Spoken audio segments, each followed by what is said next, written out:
ఫిర్యాదులు ఇప్పటికీ హైడ్రాకు వందల కొద్ది ఫిర్యాదులు వాస్తవి పైన పోయినాయి. ఇంతవరకు మళ్ళీ నిన్న కూడా కొంతమంది వచ్చి ఫిర్యాదు ఇచ్చి చెప్పేసి హైడ్రా చెప్తా ఉంది. అంటే ఎందుకు అంటే హైకోర్టులో ఆల్రెడీ దీనిపైన ఒక డెసిషన్ బయటికి రావడం జరిగింది కాబట్టి హైడ్రా ఈరోజు వాళ్ళ నోట్లో వెలక్కాయబడ్డట్టు అయింది కాబట్టి మళ్ళీ తిరిగి మాకు కంప్లైంట్ వచ్చిందని చెప్పేసి ఇప్పుడు మళ్ళీ ఏదో దిద్దుబాటు చర్యలు తీసుకునేటువంటి అవకాశం కనబడుతూ ఉంది హైడ్రా. అంతే తప్ప చిత్తశుద్ధి లేదు వీళ్ళకి. హైడ్రా కంప్లీట్గా వాసవికి వెన్నుదన్నుగా నిలుస్తోంది. 100% వాస్తవం. ఒకవేళ హైడ్రా వెన్నుదన్నుగా నిలవకపోతే ఎందుకు సంవత్సరం నుంచి ఎందుకు తాత్సారం జరుగుతూ ఉంది? హైడ్రా ఏర్పడినప్పుడు ఇప్పటి వరకు వాసవి పైన ఇన్ని కంప్లైంట్లు జరిగితే వాసవి దగ్గరికి ఏనాడైనా కమిషనర్ రంగనాథ్ గారు పోయి చూసిరా, పోయి దానిపైన చర్యలు తీసుకున్నారా? 2 టవర్లు FTLలో ఉన్నాయని చెప్పేసి అంటా ఉన్నారు. ఎందుకు చర్యలు తీసుకోవట్లేదు? తీసుకోరు. ఎందుకంటే వాళ్ళకి ఆల్రెడీ ముడుపులు ఆల్రెడీ ముట్టినాయి, చాలా పెద్ద ఎత్తున ముట్టినాయి. వాసవికి జీ హుజూర్ ఆక్రమణలు కప్పిపెట్టి అనుకూల నివేదికలు.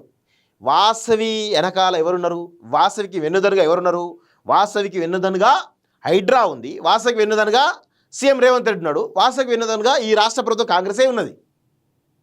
కానీ వాసవి పైన ఏ చర్యలు కూడా తీసుకోరు. 100% అదే. రెవెన్యూ, ఇరిగేషన్, HMD అధికారుల మాయాజలం. పాప అధికారులు ఏమంటున్నారు? అధికారులం కాదు, అధికారుల వెనకాల ఎవరున్నారు? అధికారుల వెనకాల ఏ నాయకులు ఉన్నారు? అసలు అది కదా తెలవాలి. తొలుత సర్వేల్లో కొమటిగుట్టలో అక్రమ నిర్మాణ ధృవీకరణ, ఆ మేరకు రిపోర్టు సిద్ధం చేసిన అధికార యంత్రాంగం. అనంతరం ఆక్రమణలే లేవంటూ మరో రిపోర్టు. వివిధ శాఖల ఆఫీసర్ల పనితీరుపై అనేక అనుమానాలు.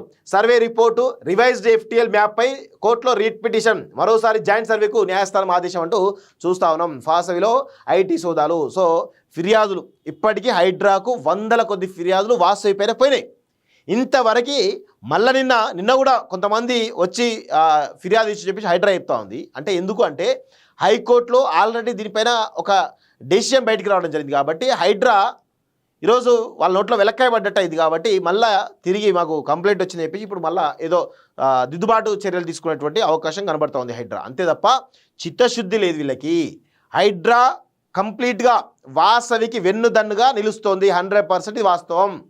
ఒకవేళ హైడ్రా వెన్నుదన్నుగా నిలవకపోతే ఎందుకు సంవత్సరం నుంచి ఎందుకు తాత్సారం జరుగుతూ ఉంది?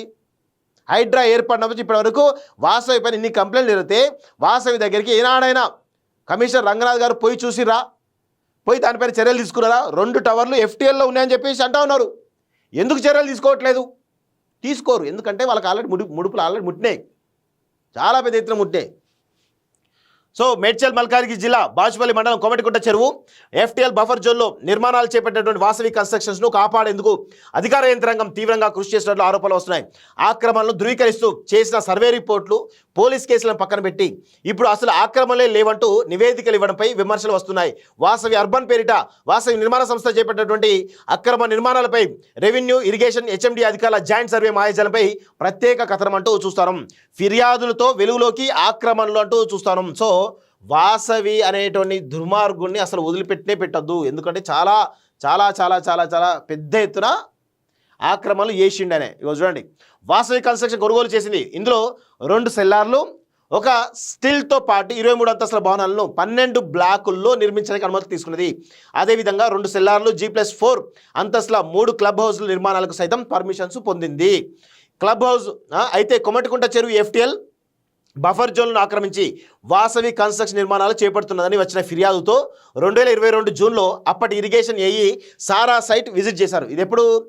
BRS పార్టీ అధికారంలో ఉన్నప్పుడు. ఓకే, సో 9వ బ్లాక్ చెరువు FTL పరిధిలోకి రావడం అభ్యంతరకరమని, అదేవిధంగా FTL బఫర్ జోన్లో షెడ్లతో పాటు రోడ్డు వేస్తుండడం చెరువు మనుగడకు ప్రమాదకరమని తేల్చారు. దీనికి కారణమైనటువంటి వాసవి కన్స్ట్రక్షన్ యజమానిపై చర్యలు తీసుకోవాలని ఫిర్యాదు పత్రంలో పేర్కొన్నారు. ఆ తర్వాత 2022 జూలై 2వ వారంలో HMD అధికారులు నిర్మాణ సంస్థకు నోటీసులు జారీ చేశారు.